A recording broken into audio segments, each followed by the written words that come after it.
Well, hey everyone, it's HeapCVA. How you doing? Welcome back to my channel. If you're a repeating viewer, if you're new, I hope you're having a good day, and welcome. We are discussing right this minute EmergeNYC or EmergeNYC Tech Demo. It's not a game yet, and the latest patch, which is 0.1.6D, as in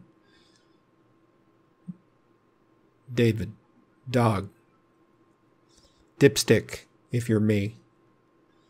Let's hit the play button and we'll talk about what's going on. Before I do that, though, you notice that this has been cleaned up a little bit. It's a little nicer. The news has been changed just a little bit. There's some photos. It's cleaned up. In the 0.1.6 group of patches, he put the multiplayer announcement on there. I hope he's close to right. As soon as he opens the door to, I hope this is going to be it, he winds up being late because something that was out of his control, and people flip out. They're going to flip out. There's not a thing you can do about it. Don't worry about it. Be the guy that tells FlipSwitch, you guys are doing a great job. Hang in there. I know you're going to do great because you'll outvote them. So anyway, you'll notice that the demo, the other demo where you just play with the siren and open the doors on the compartments and stuff, is gone. Based on what he wrote, it's just not working up to his standard. You know, it's just, it needs a lot of work, and actually needs a new customization system just for itself. And so I'm glad he took it down because people are complaining about it. I'm sorry I keep going back to that, but it seems to be what's done now when a new game comes out is if it's not perfect right out of the barn, you're going to hear people scream about it. I mean, I would have to say that if people don't like being kind of beta testers or early access testers, in so many words, for the person developing the game, that they should wait for the full version of the product to come out. And that way you don't pile a bunch of stress on yourself when things don't work exactly the way you expect them to work. It's a pretty simple thing. It's not like memorizing the formula for rocket fuel. So anyway, here we are in front of our favorite Firehouse. And I don't have to go too far to show you that one thing he did is in the last video, I could move the camera up, down as I was flying over the city, if you will, and use the WSAD keys to move around. You can't do that anymore. You have to use the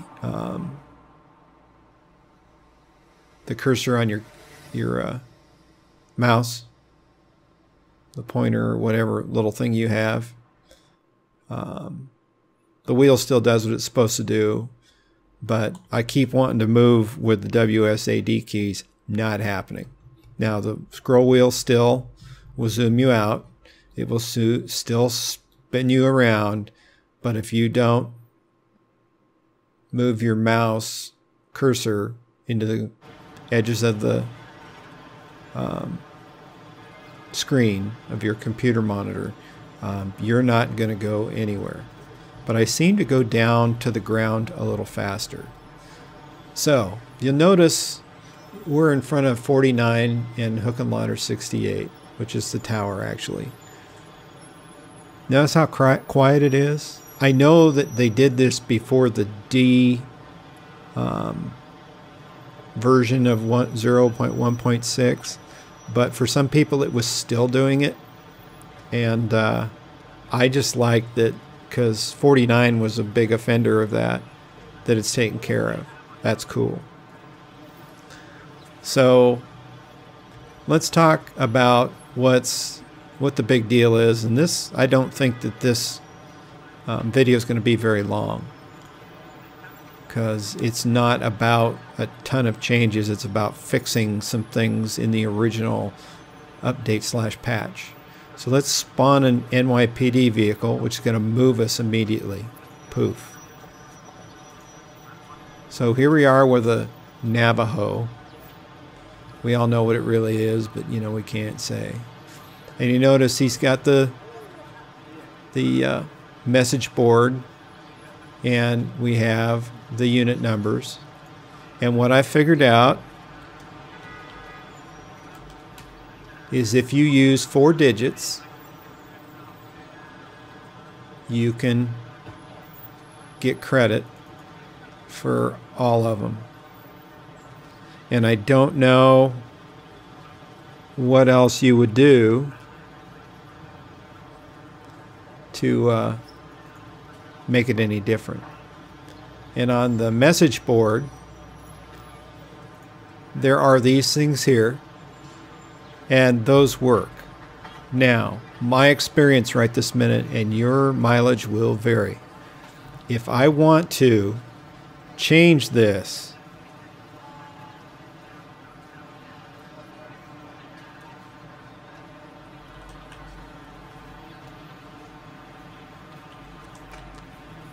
notice what happened. I went under the map.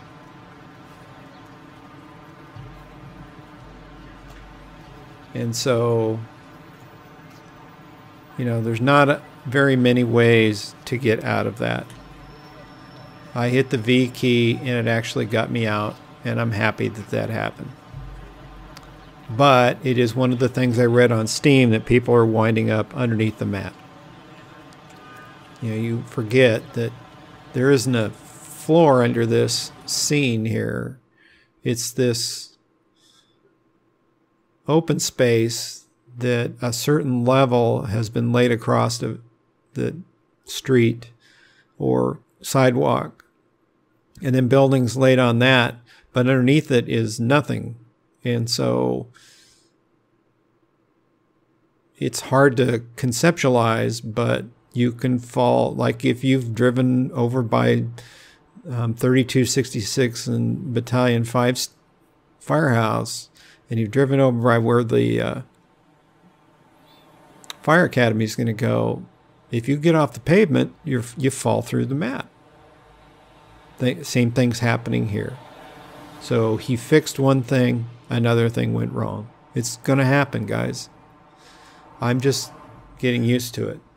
Now, one of the things that I was reading is this whole RTS camera thing.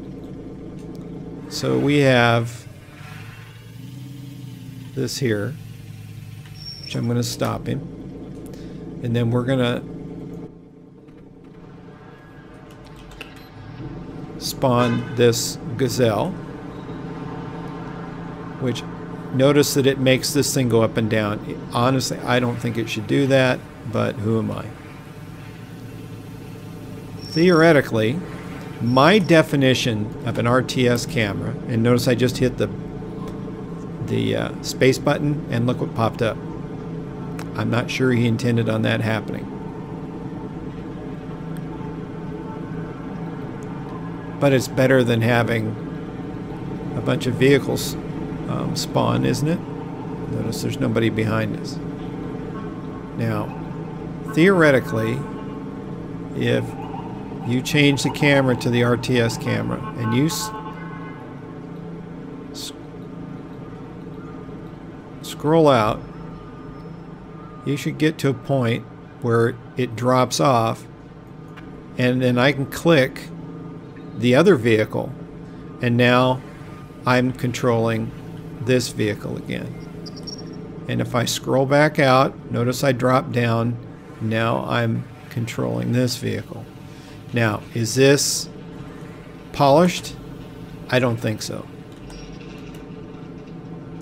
But if you were trying to line up, so you got all these vehicles kind of in the general vicinity, and then you could do this kind of thing and position them just right and take a photo.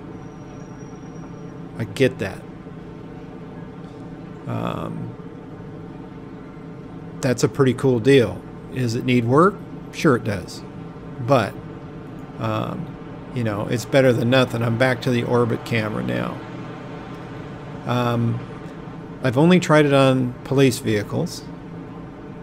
So if we go back and we go to EMS, notice that we spawn the ambulance. If I spawn another one, it doesn't hit it in the head.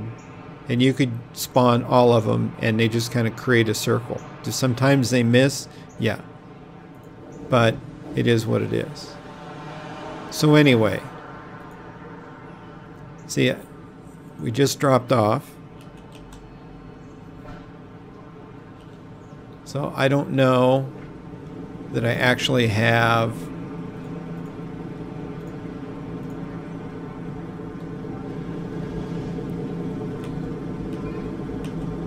a vehicle picked. So I would have to drop out and try to click, and I don't think it's going to happen.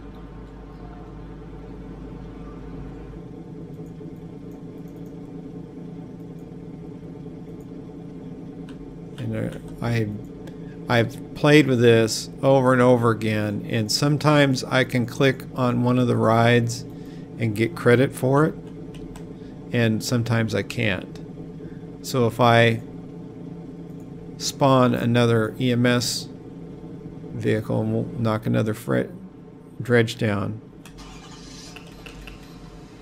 Now I started it, and I'll just move it just a little bit, and then I drop another one and I start it,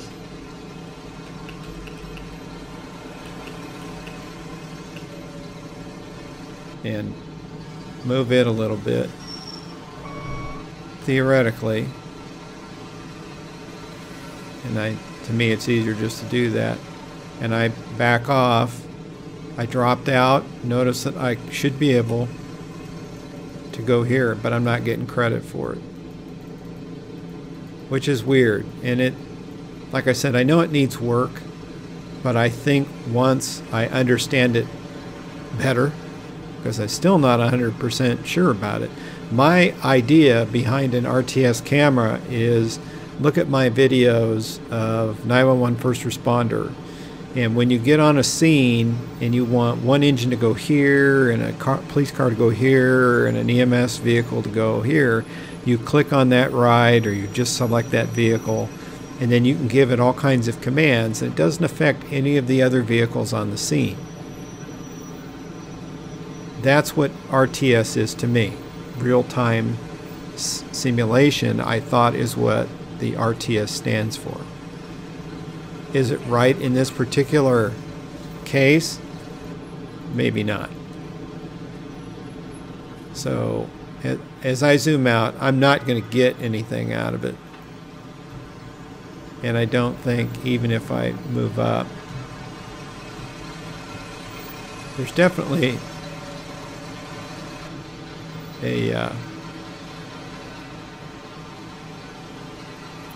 I can't really, because it doesn't like my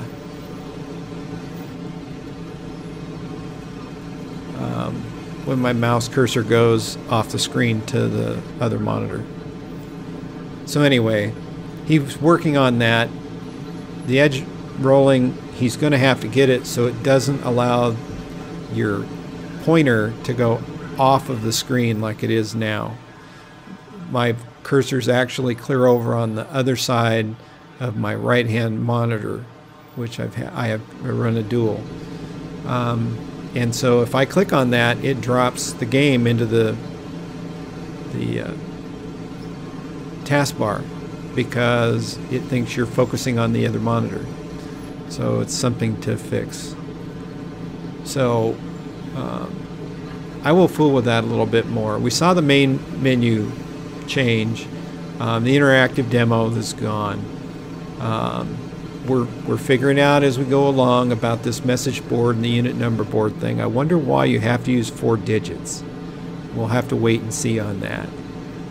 The spawning, I'm kind of sad that it's fixed, because I did like, when I didn't have anything else to do at the end of fooling around with this tech demo, I could drop a ton of iron on each other like I did in the last video. Took a little bit of my anger out on some computer vehicles that nothing got hurt, nothing got broken. And so that's pretty much for 0.1.6D. It's not greatly in depth, but it is what it is. Now, I can tell by looking at the note on their Twitter that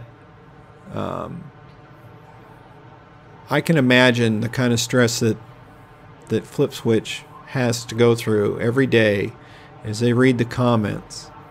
And I'd say that there are days when there are more negative than positive comments. And let's use Steam as an example. And people complaining, it won't load, it doesn't work for me, I have a perfect computer and it should play on my computer, and every other game plays on my computer perfectly and it's not playing.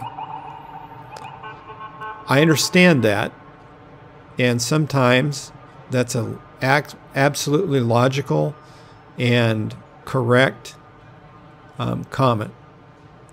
However, there are also times when people are expecting something that their expectations are way higher than reality.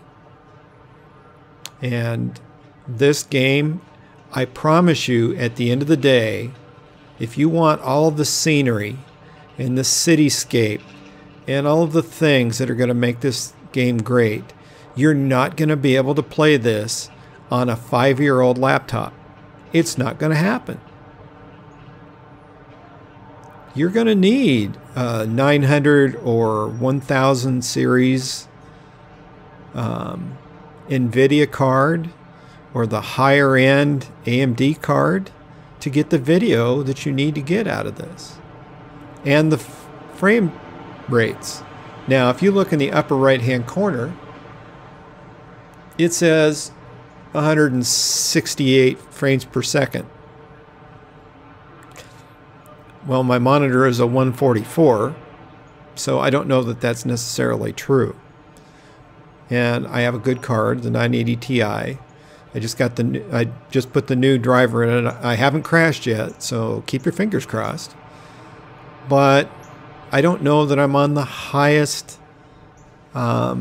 settings for this, because I've tried setting them and saving them, but they don't look that much different to me. Sometimes they don't look different to me at all, so I don't know. But let me get back to what I was saying, is that the group is working incredibly hard. There's environmental artists doing the Fire Academy buildings. The animators are working hard. There's people redoing the city map streets to raise their standard. Again, going to hit your hardware if you want those high frame rates. Remember, if you get 60, you're doing great. How many first-person shooters have some of you played and you were happy to get in the 50s? Call of Duty comes to mind, where if you could get 60 frames, you were smoking. So, you know, I always thought that the rule of thumb was between 30 and 60 was pretty much a lag-free experience. Was it perfect? No. I don't know what this is going to be at the end of the day, but every time they add something really cool, you know, you've got to keep your fingers crossed that it doesn't hammer the hardware flat at the end of the day. Plus, he's also creating this game for Mac, which is a story all by itself that I'm not going to spend any time discussing with you guys right now, other than if you're playing on a Mac, good for you. I'm happy to hear it. I've been building PCs forever, and I mean, I have some Mac Airbook laptops around. I've done graphics on some Macs, but I've never really played many intensive games on them, but as they would say, the AAA titles. Didn't know anybody that owned one, so, and they're pricey, so I've never had a big Mac to even check out and see what I'd think. But anyway, they're going. Hopefully they'll hit some of their deadlines. It's tough. This is a terrible month to promise anything. Everything gets stalled when you're depending on somebody else to get something done because Christmas gets in the way, or any holiday. People are in and out of town. They were going to leave early. It just is an issue. So, you know, when the stuff comes out, to me, it comes out. I got other stuff to keep me busy. And so I'm not going to freak out about it. And even he is saying thank you for your patience. So the multiplayer tech demo, maybe in January, 0.1.7 will do some more fixing and work on the PD side of things, because I guess they feel that Fire is where it's at, or at a point right now where they can move on to something else. I'm sad, but I'm happy. I know, you know, there's more photos for you to look at on their Twitter page or on Steam from the Fire Academy, with a character. So there's a firefighter standing there, so you get an idea of the visual for that. Please be happy with the visuals that you get. It could be worse. He's taking a real risk the way he's doing this. I'm not saying that in a negative way, but it opens you up to a lot of criticism for as many people as there are that are sitting there cheering him on. It just is the way it is anymore in the world. So that's it for this patch. I hope you understood it. If you still have any questions, hit me up on comments. If you think I covered everything and you understood it, let me know in the comments, or hit the like button. That's another good way for me to figure it out. So I'm going to make this thing into a video. Thank you so much for coming by. Hope you're having a good day or a good evening wherever you are on the planet. And I'll get back to work, working hard every day for you. And I'll see you in the next video. So take care.